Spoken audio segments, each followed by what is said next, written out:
হে guys, welcome back to my mini blog. কি খবৰ সকলোৰে? আশা কৰোঁ আপোনালোক বহুত ভালে আছে। মোৰ বৰ এটা ভাল নহয়, সেইকাৰণে ব্লগো দিব পৰা নাই বহুত দিন। মানে আজি 4 দিনমানেই হ'ল জ্বৰ কাহ হৈ আছে। ইমানকেইদিন ভাল হোৱা নাই, চ' ভাবিছোঁ ডক্টৰক এবাৰ দেখাই আহোঁ। বহুত দিন ব্লগো দিয়া হোৱা নাই, সেইকাৰণে ব্লগ এটাকে বনাই দিওঁ। লগৰজনী আৰু মই যাম। আমি ভাবিছিলোঁ জয়সাগৰ মেডিকেল যাম, বাট লগৰজনে কালি আমাক ক'লে যে তাত বহুত মৰ্ণিং জল্দি যাব লাগে, নহ'লে মানে লাইনত বহুত দেৰি থিয় হৈ থাকিব লাগে।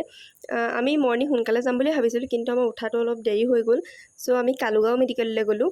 তাত ইমান বেছি মানুহৰ ভিৰ নাথাকে বোলে। মই গৈ পোৱা নাই, লগৰজনে কৈছিলে মোক। সেইকাৰণে তালৈকে আহিলোঁ আৰু। চাই থাকক, আপোনালোকক যিমানখিনি পাৰোঁ দেখাই থাকিম।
আমি আহি পালোঁহি।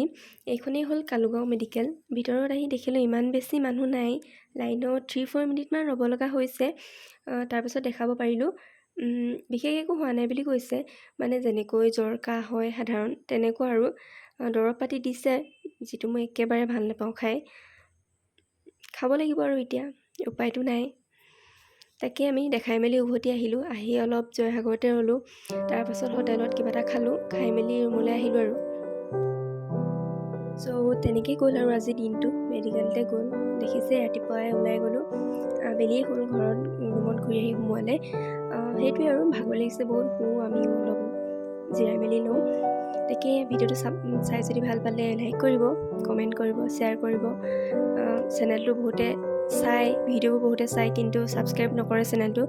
ছাবস্ক্ৰাইব কৰি দিব আৰু ছাইডৰ বেল আইকনটো ক্লিক কৰিব, তেতিয়া মই দি থকা নতুন নটিফিকেশ্যনবোৰ আপোনালোকে পাই থাকিব।